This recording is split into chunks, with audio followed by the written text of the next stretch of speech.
This is Jamie Andrus, President and CEO of your Cache Valley Chamber of Commerce. I'm frequently asked, what is a Chamber of Commerce? A chamber is your resource for all things business. As a nonprofit membership organization, we are your voice advocating for legislative issues and an active proponent for business growth and expansion. For more information on becoming a member, visit cachechamber.com or call 435-752-2161.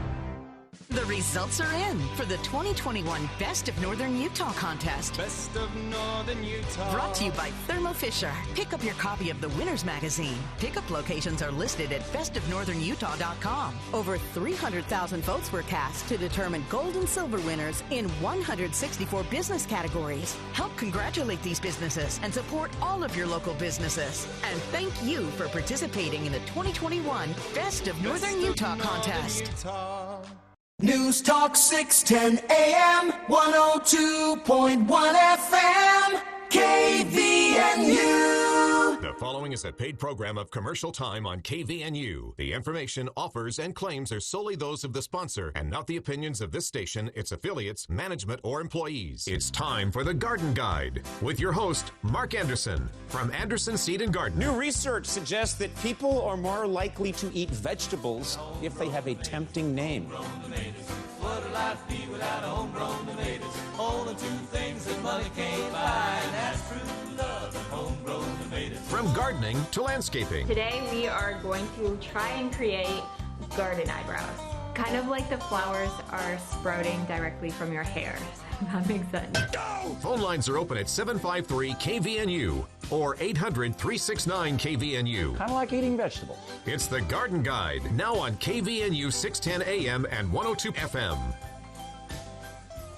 Good morning and welcome to the Garden Guide. This is Mark Anderson with Anderson Seed and Garden. We've got a gorgeous day out there today. Of course, it's going to be a little bit hot, but you know what? It is the middle of July. It is supposed to be in the 90s, so we're not going to try and complain about it too much. I know we've had a lot of excessive heat, and it continues, and some dry conditions, but you know what? My garden is growing like crazy. So as much as we don't like the heat, the tomatoes and the peppers absolutely love the hot temperatures at night.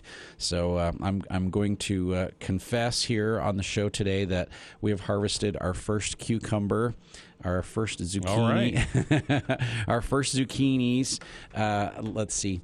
I've got a cantaloupe that is almost softball size. I saw that last night, and I was like, way excited. Wow. Now, where are they usually? Where are cantaloupes this time of year? You know what? Size-wise? I'm in kind of a unique situation where it's so busy at Anderson's through May that I don't get to plant a lot of really early stuff because I'm there from 7 in the morning till 7+ at night and every day. And so when I get home, it's just like, all right, I don't want to go out and plant the garden. Yeah. Been there, done Been that doing all day. that all day. So it's just like, I think I'm going to like get something to eat and just go crash.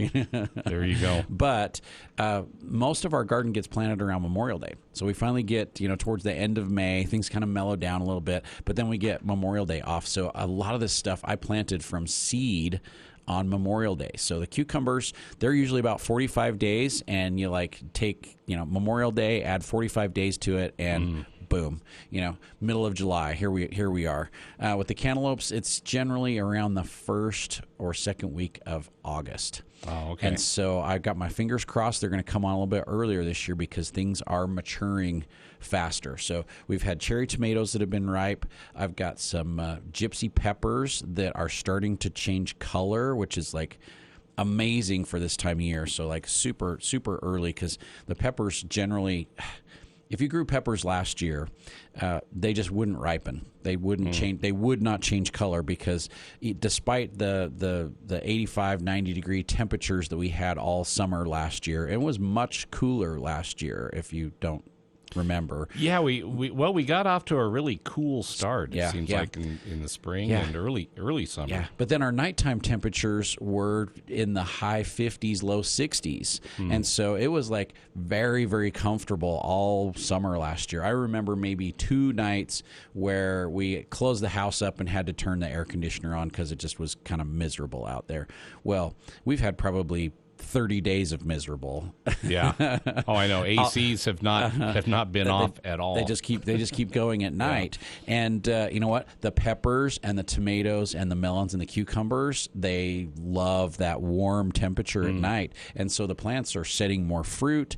They are producing more ripe fruit quicker, and it's kind of a nice side benefit of the heat. You know, I mentioned to my wife that we just moved into a new place. We don't have a garden this year. Yeah, but I was telling her that's a shame. I know it is. It really is. We have plenty of plants, indoor plants and potted plants around. But I was telling her because I love peppers so much that I do want to grow our own peppers. Some peppers, yeah.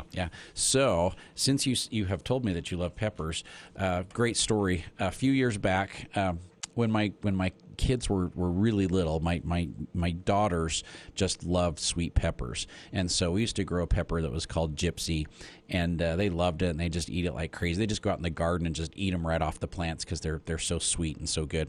Well, for a few years we couldn't plant the Gypsies, and in the meantime, my daughters grew up, and so they were now teenagers instead of youngsters, and we'd been growing banana peppers, which are great. They're really sweet, especially when they change color, when they start to go orange and red. They're just like amazing, and so they got used to eating the banana peppers. Well, all of a sudden we had Gypsies back in stock, and so I was like raving about the Gypsy peppers, and so I was telling my girls, it's like, hey, we're gonna plant Gypsies this year. They're like so good, they're like amazing, and they kind of looked at me and went, whatever, Dad, it's like, the banana peppers are really sweet. It's like, how can these be, that much better? And I'm just like, just you wait, just you wait, wait till they're ripe. Trust old Dad. Yeah. And so we planted a whole bunch of Gypsies, and we planted some bananas for, comparison, and so throughout the season, that as they're growing and they're maturing, and the Gypsy peppers, they start kind of a lime green, and then they go to a yellow. And when they start to turn yellow, they get really sweet. But if you let them stay longer and turn orange or turn red, then they're just like amazing. It's like you've like sprinkled sugar on them already. And so my daughters would go out there, and the banana peppers were ready to eat. So they're eating the banana peppers, and they're like, go to grab the Gypsies, like. Don't even touch it. Don't even touch it. It's like we're gonna let them turn orange and red before you get to try these. And so another couple of weeks went by, and they finally matured and turned red. And every time we talk about it, my girls would just kind of roll their eyes and just go, Dad, you're crazy. They can't be that much better. And so we harvested the banana peppers, and we harvested the ripe Gypsy peppers, and I let them eat some of the banana peppers, and it's like, oh, yeah, these are really sweet. These are really good. Wait till you try these. So I cut them up, passed them out to them. They got to sample. They got to eat them. Seems like the anticipation is building and building. Yeah. And so they time. ate the peppers, and they just like their eyes opened up, and they looked at me, and they're like, why have we been planting anything else, Dad? Why have we been planting these stupid banana peppers when we could have had these? It's like, so they were annoyed. No admission that Dad was maybe was right correct. In this case, but they they were annoyed that for years we'd been planting the banana peppers, and they had not had the privilege of eating the Gypsy peppers that they'd forgotten about when they were little. So now we just have to have Gypsy peppers. They're amazing, but they're not like a traditional 4-lobed bell pepper. They're like a 2-chambered, smaller pepper, and just insanely sweet. Just the best peppers ever. Well, I will bring you one. So I have all right. I have 1, 2, 3. I've got about 6 plants going right now, and they're in the light yellow stage. And there's more peppers being set as we speak, so that's really good. But last year I had to leave my hot caps, because I do like the bigger aquadomes. I had to leave those on my peppers like all spring, all summer, to get them to ripen up. And this year I've already taken them off, and they're just going nuts on their own. So hey, we're having a great conversation here at the Garden Guide. You are welcome to join us and call in with questions or comments. If you've got a story you'd like to tell, we've been telling pepper stories already this morning. 753-5868, 753-KVNU, or 1-800 800-369-5868. We would love to have you join us here on the Garden Guide. So a lot of things happening at Anderson Seed and Garden this weekend. It has been our Mad Money Week. So if you do not know about our Mad Money sale, this is like one of our very best sales of the entire year. And with the Mad Money, we start tracking the Mad Money all spring and into the early summer for you. When you're checking out at the register at Anderson's, if you give us your phone number, which is your customer number, we don't call you or we don't share your information with anybody, but if you get onto our rewards program, that's our Mad Money program. And every time you check out, give us your phone number, your customer number, and you'll get $1 back in Mad Money for every $10 that you spend. And so we track that for you at the store. And then during our sales, there's one right now in July, we do a bulb exchange in September, and then we also do another Mad Money sale in December. You can come back in and use the Mad Money just like cash for up to half of your purchase price. So, for example, let's say you come in and you buy $150 worth of trees and shrubs, and we would reward you back with $15 in Mad Money. During our Mad Money sale, which is going on right now this weekend, you could use that $15 of Mad Money towards your next purchase, and you've got to use it for up to half of the purchase. So you could buy another shrub that was like, say, $35 and use your $15 towards the $35 shrub, $20 of your money, and you basically get it for almost for half price. And so that's how the Mad Money works, and we've got a lot of people taking advantage of it right now. And so if you're not sure how much Mad Money you've got, but you've been coming in to Anderson's and spending a little bit of money, we've got that tracked for you, so we can look that up. Yeah, so you don't need a card or anything. No. Swipe it prints it on your receipt every time you check out, and so when you check out, at the bottom of the receipt it says, "Hey, don't forget about the Mad Money sale that is the 12th through the 16th of July, and here's how many points you have." And so the points equal Mad Money dollars, and seriously, I mean, for a lot of things, you can come in and get something for half price because you've got $10 in Mad Money and you want to buy a $20 soaker hose. You can use $10 of your Mad Money, $10 of your money, and get your soaker hose for half price. We've got a lot of things that are on sale right now as well, too. So trees and shrubs are 25% off. We've got some great deals on outdoor furniture, some cute little bistro sets, some outdoor benches. We've got a whole bunch of different things that are on sale already at Anderson's. So not only do you get the sale price, but you get the Mad Money on top of that as well, too. So if it's already on sale it's already on sale for 25% off. You get the 25% off, and then you can still use your Mad Money towards that purchase. We sent a flyer out this week, and it should have shown up in your mailbox, a nice 12 by 12 inch flyer, and there's a $2 coupon for $2 of Mad Money. So you can actually add that to your purchase, and if you've got $10 in Mad Money, you grab that coupon, you get another $2, and now you have a $12 discount off of $25 or more, and that's how it works. So hey, we did have a caller that called in, but we lost you somewhere along the way, so call back in 753-5868, 753-KVNU, or 1-800-369-5868. So phone lines are open. We're here to answer your questions. Beautiful day, great time to be outside. Make sure and get out and check out your garden in the morning or in the evening when it's cooler. And that's when I've been working out in my garden mostly, except for I did plant some more corn this week. So there you go. You probably don't have room in your small garden for corn. No. Not yet. but if you have some extra ears, we'll gladly take some of those too. Take some corn. Yeah. So we planted our first crop of corn again around Memorial Day, and it's coming along and starting to tassel. Looks great. Threw some nitrogen on this week, and so I had fertilized it once already with a slow release nitrogen when it was about 6 or 8 inches tall, and now it's about 3 feet tall. And I'm fertilized it again this week. Got it well watered afterwards. So just straight nitrogen. If you want tall stalks of corn with big ears and multiple ears per stalk, and then the corn fills out all the way to the tip, you want to give it extra nitrogen. The corn is a nitrogen hog, It will suck every ounce of nitrogen out of your soil. And so over time, your corn will get shorter and shorter and shorter. The ears will get smaller. They won't fill out all the way. And so I fertilized mine again with some straight nitrogen this week, and it is starting to tassel. But it's also time to plant my fall crop. And so I planted an earlier variety of corn that's called Sweetness that is super, super sweet, great quality. You can freeze it, you can can it, you can just eat it basically raw. It's so sweet. You don't even have to cook it.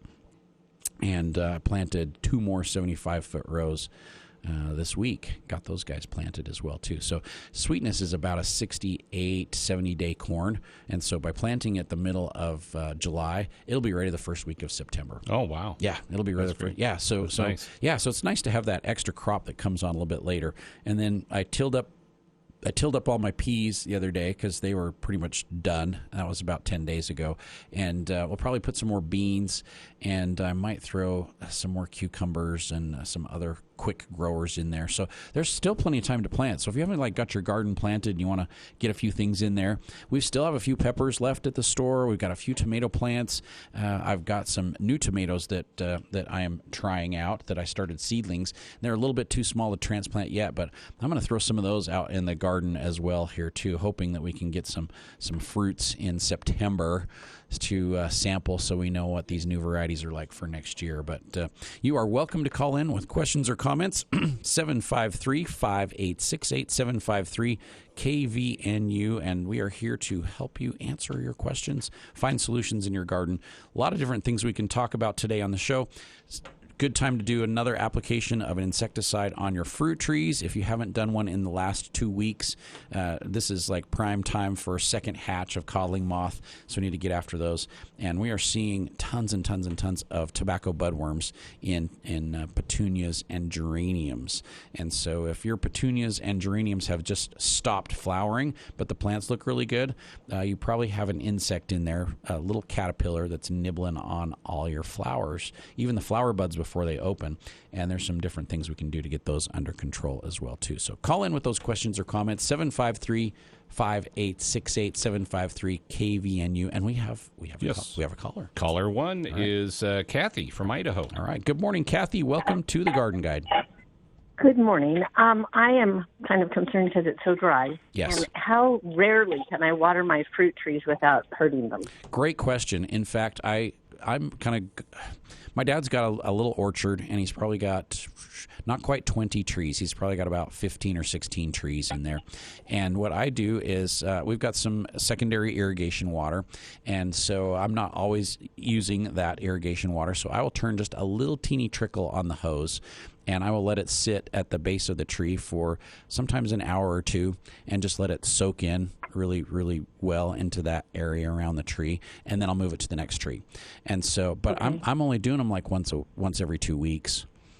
Okay. So I'm watering them really thoroughly, nice and heavy, but it's not a gushing hose. It's just a nice little trickle, and I've got kind of basins built around the trees so that the water will stay there, and I'll let that saturate in. I try and do it at night when it's not so hot, so the water's not evaporating off as well too. So okay. I'll as it starts to cool down, 7 o'clock or so, I'll put it on one tree. By 9 o'clock, I'll move it over to another tree.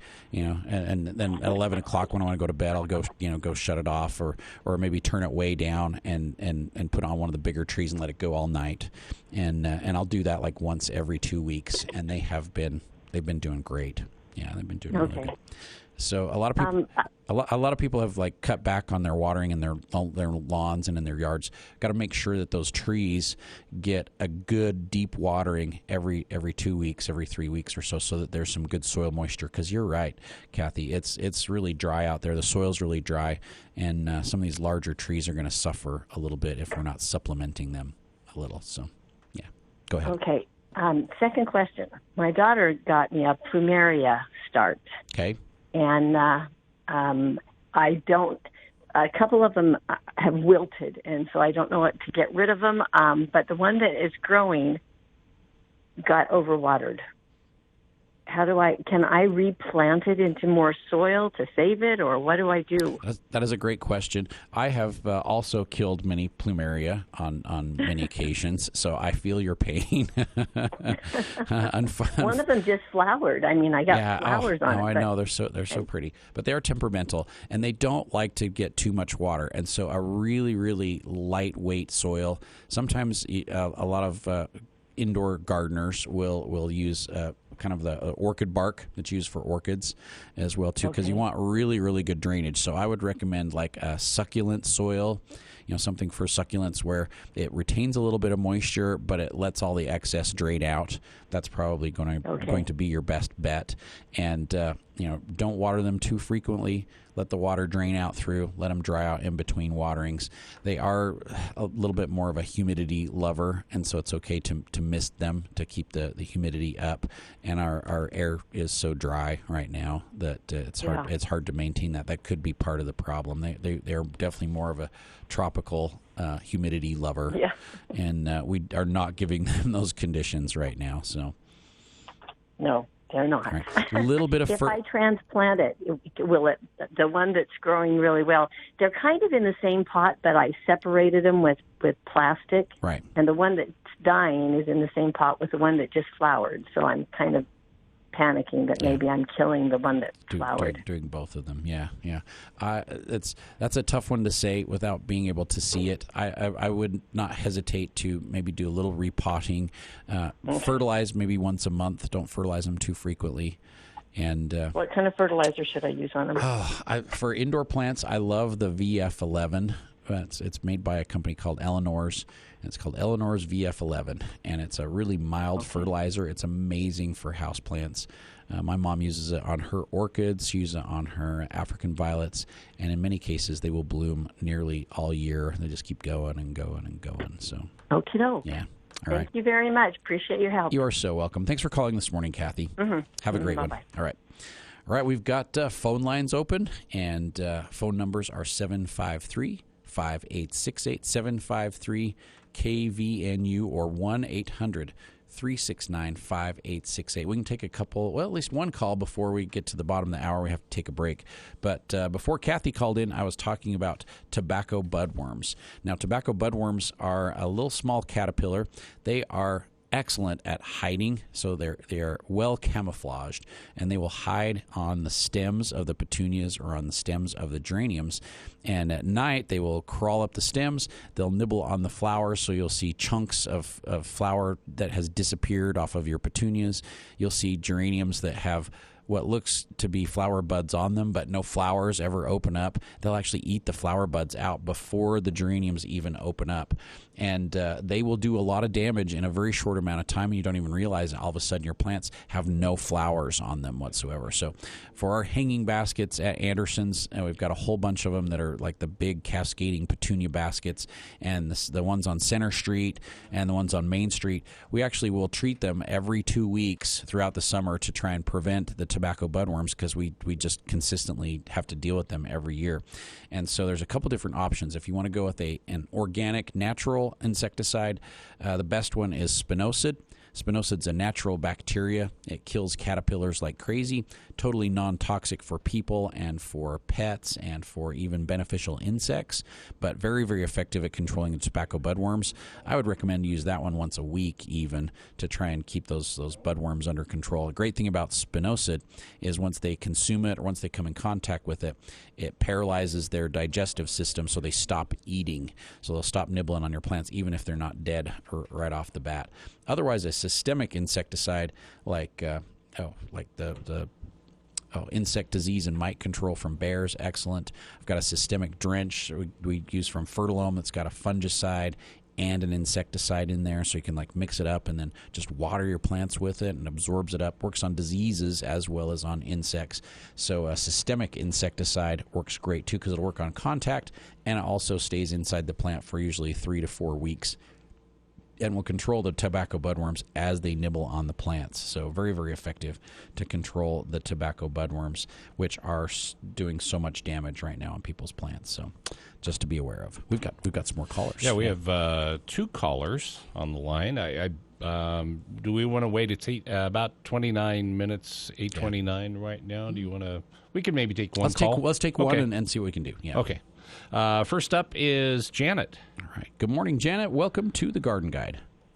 Hello. How are you today? Doing well. Thanks. Great. Okay. So my question is, my calves are on. Yes. I had so many things to do because this year's been so weird that I never got my calves on my raspberries. Okay. So now they are covered in field bindweed as we're harvesting them. Yes. And I'm just wondering, because when I read the instructions on the Cazeron, it states that you need to clear out the weeds. That's an impossibility. So can I put it out, and will it work at this late stage in the game with already established bindweed everywhere? It will still work. Yeah, it will still work. Oh. So, like, if you've got, like, an area of raspberries, you've got, like, really thick grass in there and weeds and stuff, the Cazeron will control it, but it takes a long time. And so if you're highly infested with weeds, it's good if you can get rid of some of those to begin with. Like, with really thick grasses, we usually tell people, spray a couple times with a grass killer, still put your Cazeron down, then it will prevent all the new stuff from coming up, and it'll finish off the other things. But we've had amazing results with Morning Glory in evergreens, like ground cover evergreens, and in the raspberries, and in a lot of woody shrubs, and it has killed the Morning Glory and prevented new from coming back. And so even though you got a late start this year, I would go ahead and still put the Cazeron on. Shouldn't bother any of your new shoots that have come up, because they should be turning woody and hard. Get that brown bark cane to them. Right. That's what I was waiting for. Yeah. Because when I got around to it, all my new shoots were coming up. Yeah. And so. Yep. Then it's too late at that point. Yeah. But once they start to go woody, then you can go ahead and put the Cazeron down again, and you are in great shape.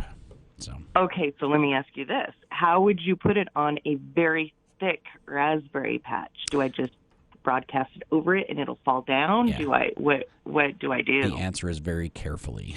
So just move things aside to make sure you can hit the dirt. I would broadcast it in there and then irrigate afterwards to get it to wash it down into the soil. Of course, you want it to come in contact with the soil and not sit on top of the plants. So do your best to get it in there as thick as you need to. And the best recommendation I can give on how much, because everybody always asks, well, how much do I put down? A cup will cover a 10 by 10 area. So 1 cup, one cup. Yeah, one cup per 100 square feet. So a cup over a 10 by 10 area. You can go a little bit heavier if you need to, but that seems to work very, very well. And try your best to get it in contact with the soil, and then irrigate afterwards to get to wash it down into the soil. Okay. And then another question on raspberries is, have you I haven't researched this yet to find out, but I've had, because of the heat, they're smaller, obviously. Right. I've tried really hard to keep them watered, but it is what it is. Right. But some of them just don't taste that great, and then some of them have been the best raspberries I've ever had in my entire life. Interesting. So what is up with that? Yeah, very interesting. Usually when we have heat like this and less water, it can affect the quality of the fruit, but it usually does make the fruit so it's a little bit smaller. So I've noticed with some of my apricots, they're not as big as they usually are. The cherries were a little bit smaller this year. Peaches are looking really good, but I went through and thinned those like crazy. So with the raspberries, that's a great question. Usually when they are not as tasty, it could be a nutrient deficiency. So maybe there's a minor nutrient, a micronutrient that we're missing. It could be from the weather as well too, and from the heat and the stress as well. Okay. That's what I was attributing it to. But then I had you've got some that taste amazing. Yeah. And when we do have stressful conditions, the plants are conserving energy and conserving water as much as possible, and so they may be redirecting some of the nutrient flow to some of the other fruit.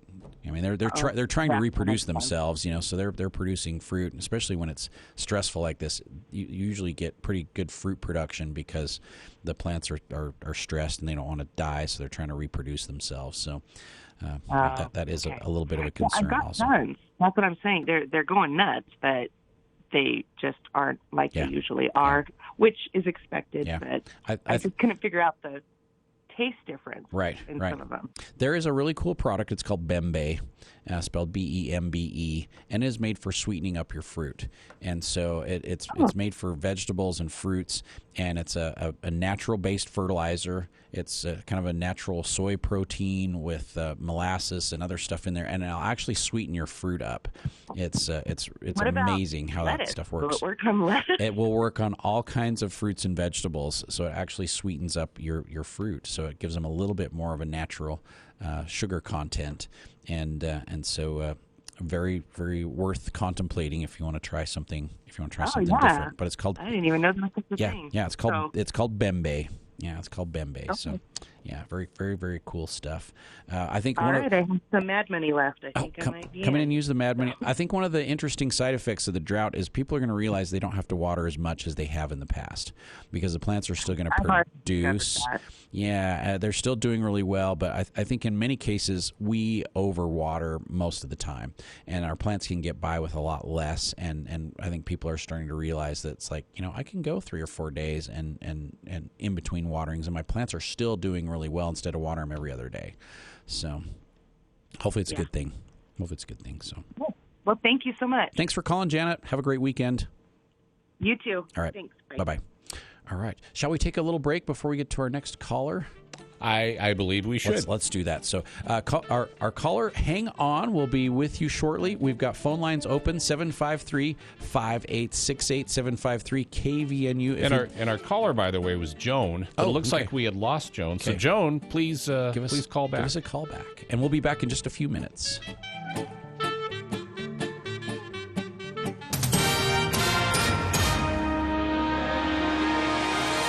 30 minutes after the hour, I'm Will Feelright with your KVNU News Update. It's brought to you by Mount Logan Laundry. The identity of the motorcyclist killed in Thursday night's crash in South Logan has been identified as law enforcement continues to investigate. Spencer Scott Rouse, a 24-year-old Brigham City man, was pronounced dead at Intermountain Logan Regional Hospital after life-saving efforts failed. Rouse was traveling southbound on US 8991 in the inside lane around 8 p.m. At the same time, a Hyundai Palisade was stopped at 2000 West, waiting to enter the highway. As the SUV attempted to turn left to go northbound, it pulled out in front of Rouse's motorcycle, who collided into the SUV's driver's side. Logan City Police Captain Curtis Hooley said the driver of the SUV told officers they never saw the motorcyclist. Another vehicle was traveling southbound in the outside lane and may have partially blocked the SUV driver's view. Rouse was wearing a helmet but sustained critical injuries in the crash. CPR was performed at the scene until paramedics arrived. He was transported by ambulance to the hospital, where he was later pronounced dead. And correction officials in Alaska say that a Utah man who was sentenced to 30 years in prison in the beating death of his wife on an Alaska cruise has died. The Alaska Department of Corrections says that Kenneth Manzanares was in the department's custody at the facility in Juneau when he was found unresponsive in his cell earlier this week.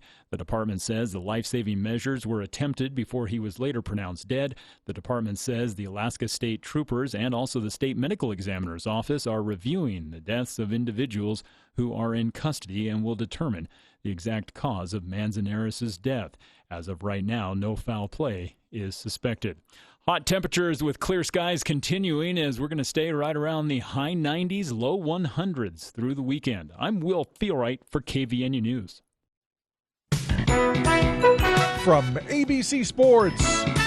Hi, everybody. I'm Todd Ant. Baseball returned after the All-Star break with a full slate of games. Thursday's Yankees-Red Sox series opener postponed due to a COVID outbreak among a handful of Bronx Bombers. Friday night's game went on as scheduled after the Yankees said rapid tests showed no new positive cases. In the meantime, the Red Sox took advantage of the depleted Yankees as J.D. Martinez went yard in the top of the eighth to extend the lead. I haven't met him yet because of the COVID situation. Here's the pitch, and he swings and drives one in the air to right field. It's deep, back to the wall, and it is gone. An opposite field home run for J.D. Martinez. Big insurance run for the Red Sox. They lead it 4-0. On WEEI, the Red Sox shut out the Yankees 4-0. The Padres blasted the Nationals 24-8. Jake Cronenworth hit for his first career cycle. Will Myers had a grand slam and a two-run shot, driving in 7 runs. And San Diego set a franchise record for runs on Friday night. This is ABC Sports.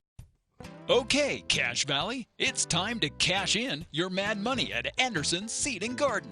You've been saving all spring for this sale. Don't miss it. Mad Money is redeemable now through Saturday. Use it or lose it. Spend it on flowers or trees, home decor or wind chimes, and fertilizer or sprays. Watch for additional discounts and bonus Mad Money coupons. Some exclusions apply. See store for details. Anderson's Seed and Garden, 69 West Center, Logan.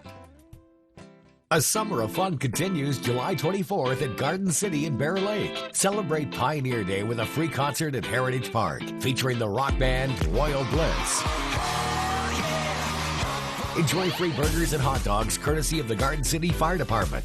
Burger and dogs get started at 6, the concert at 7. After the concert, head over to Ideal Beach Resort for the biggest fireworks show in northern Utah, presented by Firefly Fireworks. There's no better place to be this Pioneer Day than the beautiful shores of Bear Lake in Garden City. Taking the guesswork out of gardening. It's the Garden Guide with Mark Anderson from Anderson Seed and Garden on News Talk KVNU, 610 AM and 102.1 FM. And we are back here at the Garden Guide. This is Mark Anderson with Anderson Seed and Garden. We're here helping you solve your garden problems, answering questions, and hopefully sharing a lot of information that might be beneficial to those that are listening. So we've been talking about raspberries. We've talked tobacco budworms. We've been talking peppers.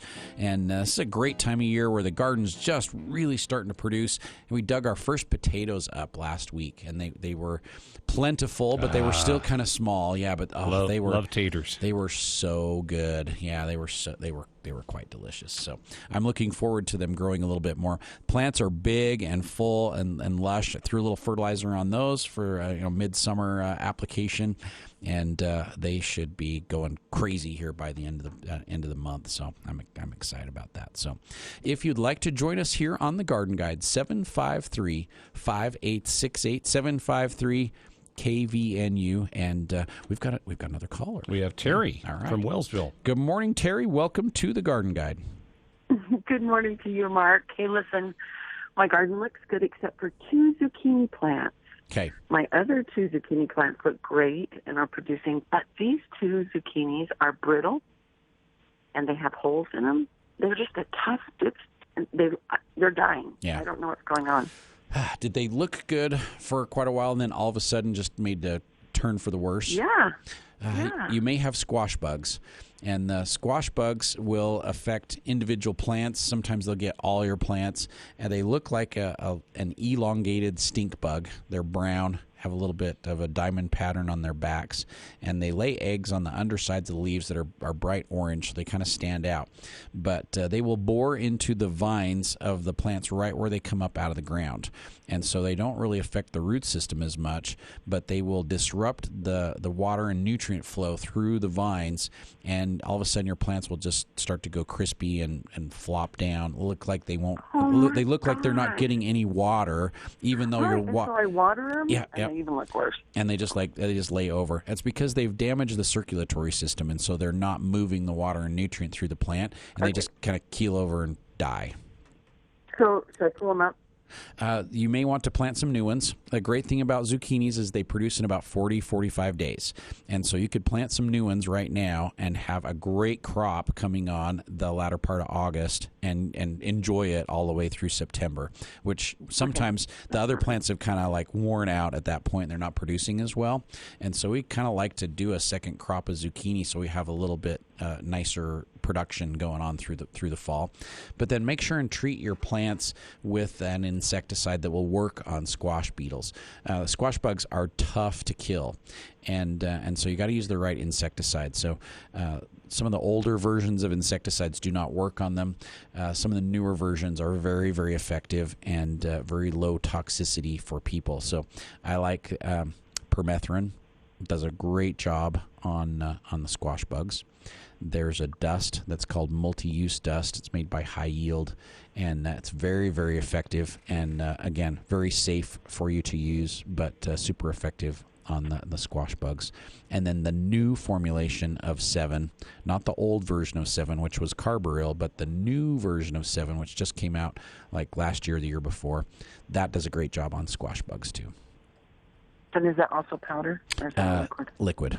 Yeah, do the liquid. Okay. I prefer So I prefer the liquid. I mean, the powder does a great job, and you want to get the ground around the plant, like the plant right where it comes up out of the soil, and then try and get the leaves on the undersides as well too, because that's where the squash bugs kind of hang out. And spray in the evening when the bees have all gone home, and by the time they come back the next day, new blossoms will have opened up, and those will be untreated, and so it won't bother your bees that way too. So.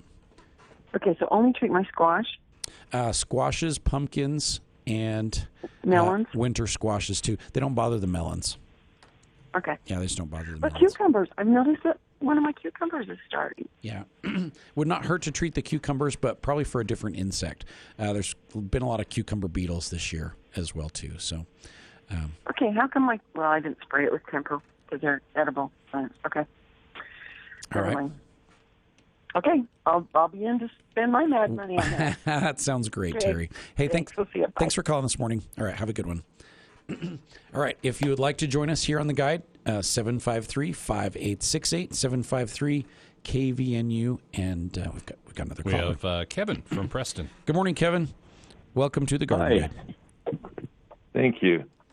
Yeah, I have a really nice pie cherry tree that produces really well. But I think I have a mob of birds that know exactly what day they're ripe, and they come and annihilate them. They do, and they usually come right before they're ripe, so you can't get them picked before the birds do all their damage. Is there anything I can do to curb their appetite? Netting works really quite well, and we carry some nets that are big enough to cover your cherries with. I've got one that's like 30 by 30 feet, and it does a really great job. And you can cover drape it over the top of the cherry, and then kind of pull it down around and kind of attach it closer to the trunk if you can, because the birds will get up underneath there, and they'll eat as many cherries as they can, and realize they're stuck in there, and then they die. So, right. And unfortunately, we found that dead birds hanging in the netting does not discourage other birds from coming in and trying to eat still. So. It doesn't show us an example. It does not show an example, yeah, and so that doesn't work great. So it makes you feel bad that you've lost a few birds. So kind of get it closer to the trunk and tie it down so the birds can't get up in there. So the netting is very effective. We have some bird scare tape and some other repellent type devices that actually work pretty well too. Most of the birds are their flight response, if they see movement, they see lights, they fly away, and so it's a natural defense mechanism. And so the scare tape is like metallic, it's like mylar, and it reflects light. It blows in the wind really easy, so you get some movement, you get some light reflection, and that'll scare the birds off in most cases as well too. So we've used the tape quite effectively for woodpeckers, and get on the house and it'll peck on the siding or on the roof vents and stuff. It actually works really, really well for those birds. And we recommend you cut them off at like 5 or 6 foot long lengths, and then tie it on the tree and let them dangle down. And that does a pretty good job. And then there is a spray. There is a spray that will repel the birds. It can flavor your cherries a little bit, so you don't want to use it too close to harvesting. But it's made from the seeds of Concord grape, so it's kind of got a little bit of a grape flavor to it. And you can spray it a couple of weeks in advance of the cherries ripening, and the birds just don't like the smell of it. They'll just leave and go somewhere else. So works pretty well. So what's that spray called? Bird Shield. Bird Shield. I'm not sure if I've got any left. Let's see. Well, I don't have any cherries left. Yeah, so at this point, yeah. I'll have some more in for next year as well too. And our good friends at Messina's, who makes the deer stopper product, they've got a goose stopper that works really well for fowls as well too. So it's not labeled for use on the cherries themselves, but you can spray the area around and discourage them as well too. So there are some options. Right. Yeah. Thanks so much. You're welcome. Thanks for calling this morning, Kevin. You have a great weekend. All right. Take it easy. All right. We've got our phone lines open. We've got 10, 12 minutes left in the show. 753-5868, KVNU or 1-800-369-5868. So, hey, we were talking box elder bugs during the break. Yeah. So you said they're just they're plentiful, and in years past, it seems like they were kind of an August, September type bug. Yes, and this year. Yeah. Like all year. Yeah. I don't know if it's the dry conditions or what the deal is. But we're not dealing just with box elder bugs. We're dealing with elm seed beetles also. And the elm seed beetles look kind of like the box elder bugs, but they're more of a brown color, darker brown. They're not as bright orange as the box elder bugs, and they're smaller. But I've got sample after sample after sample that people are bringing into the store, and they've got elm seed beetles or box elder bugs, and they have been both plentiful this year. I like to tell people that unfortunately last year we had plague, and then we got drought, and now we're having pestilence. Yeah. And the next one is famine. So hopefully we're not going to follow that cycle, like too literally, but we're kind of rolling that direction now. So let's hope everybody's gardens produce really well this year. Exactly. So lots and lots of bugs right now, though. So high populations of insects, and so except mosquitoes, right? Yeah, but no mosquitoes, which is great. I mean, I've heard some areas are struggling with mosquitoes because they've got more water, but it has like declined, and then it's not moving, and so now they have this perfect breeding ground for mosquitoes. But they seem to be many fewer mosquitoes this year. But for the box elder bugs, there are some great options to get those under control. So many of your newer generation insecticides will do a great job on box elder bugs and elm seed beetles. So we prefer Bug Blaster from High Yield. Excellent product. Very safe to use around the house, around the yard. You can use it on lawns, shrubs, trees, flowers, any ornamentals.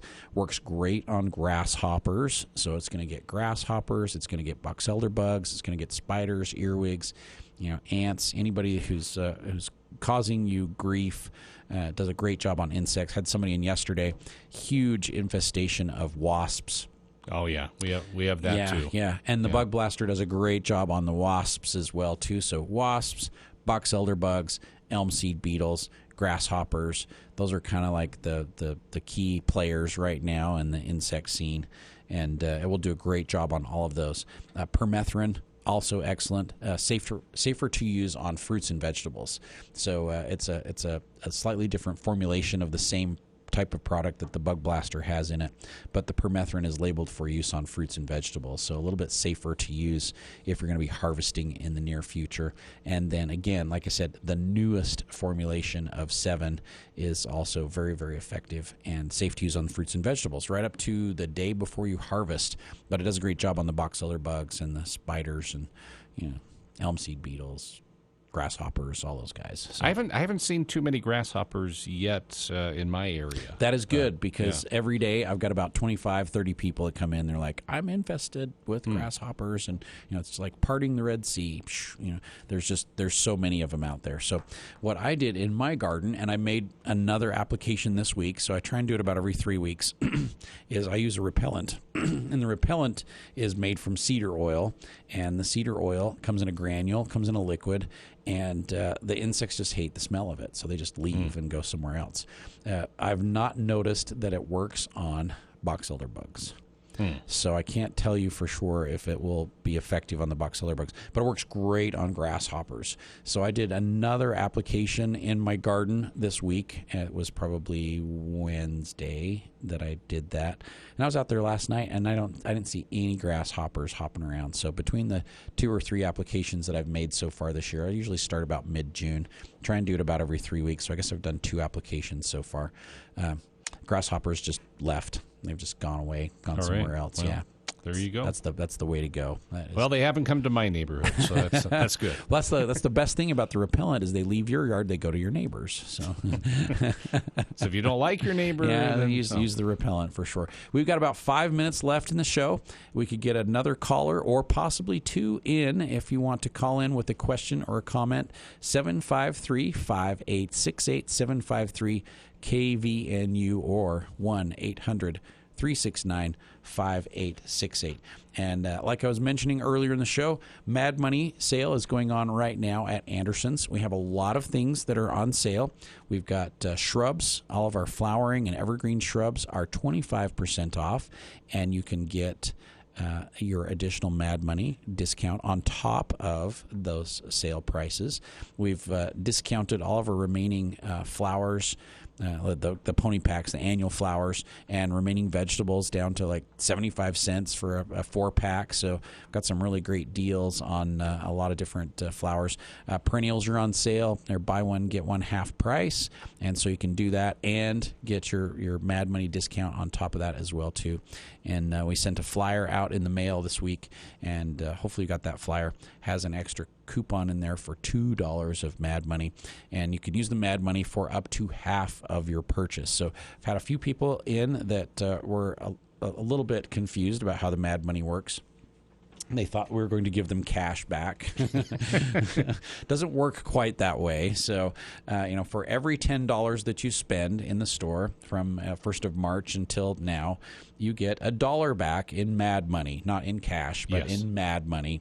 And Mad Money is different than from currency. From currency, yes. It only works at Anderson's. Can't use it anywhere else.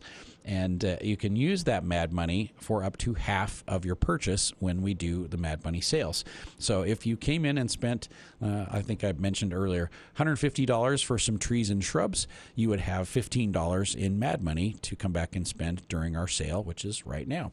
So at that point, you have $15. You can use that towards a $30 or more purchase. So it's going to give you a discount for up to half of your purchase price. So you could buy a soaker hose and a couple perennials that are on sale, and if that added up to $35, you could use your $15 of Mad Money towards that and still only have to pay $20 for it. So I'm sorry, I got like a frog in my throat today. It just doesn't want to go away. Yeah, too much. It must be where you're sitting, because too much talking. Where you're sitting there in the afternoons, that's where Jason sits. He always has allergies, got something and going coughing. I'm always having to kill his mic just for a second to mute him. Yeah, to mute him. How that works. So it might be that chair or that mic. That's probably it.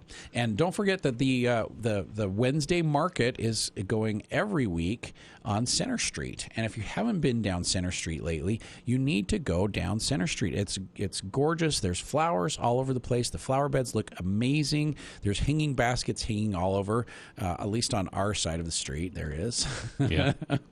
And on Wednesday, that would be expected. Yeah, and on Wednesdays, the market's going on, and there's a whole bunch of vendors there on the sidewalks, and there's food, and there's all kinds of fun. They're doing a new evening concert series on Wednesdays. Did they just start that Just started that this week, yeah. So every Wednesday evening, I think it's 7 o'clock, there's going to be a different performer there, and it's just a great place to be. So come down and see us on Center Street. Come and see how beautiful the renovation of Center Street has turned out. And there's just great places to eat, great places to hang out, and some excellent places to shop as well. And we had Gary on a few weeks ago, and he said that they're taking more applications for food trucks. If food trucks want to come down there, yeah. So it's nice. Let the Logan Downtown Alliance know. Yeah, and come and participate, because it's definitely a lot of fun, and there's a lot of things happening there. And this is the first year that they've done it, and so it's kind of experimental. We're learning how middle of May, right? Yeah, we're learning how things are working out and when people like to come. And it has been kind of hot, It kind of slows down between 1 o'clock or 2 o'clock and say 5 o'clock. It's kind of hot there in the afternoon, but then everybody starts coming again in the evening. So it's been great. So try and come down and see us on Center Street. And there's a lot of great things going on right downtown right now, and especially at Anderson Seed and Garden with our Mad Money sale. There's some great looking plants out there still, and we're trying to help people keep their plants looking great. Don't forget that you can still plant things out in your garden, so it's a great time for second crops. I'm about ready to start some broccoli inside right now so that we can transplant it out to the first or middle part of August, and then we'll have some wonderful production in September and October when things are kind of starting to slow down. So all those cold crops, we can replant those end of this month, first part of August, and have a really nice fall crop going as well too. So all right, you might even still be able to get a few things into your garden. All right, your tiny garden. Yeah, that's it. Yeah, the season's still going, so yeah, we'll work on it for sure. The season is still going, still going. So thanks to everyone who called in with questions or comments. We appreciate you being on the show. Mad Money Sale going on at Anderson's, and as usual, if you can't call in on the show, you are always welcome to send me questions to my email, and I'm checking that quite frequently as well too. I will respond. It's a great place to send photos for me to try and diagnose things for you. So it's askmark@andersonseedandgarden.com. It's all spelled out. And askmark@andersonseedandgarden.com. You're welcome to send me questions there anytime as well, too. So everyone, thanks so much for calling in. Hope your gardens are growing amazingly well. Have a great weekend. Stay cool out there. And we'll be back again next week with another edition of The Garden Guide. The preceding was a paid program of commercial time on KVNU. The information, offers, and claims were solely those of the sponsor and not the opinions of this station, its affiliates, management, and 102.1 FM.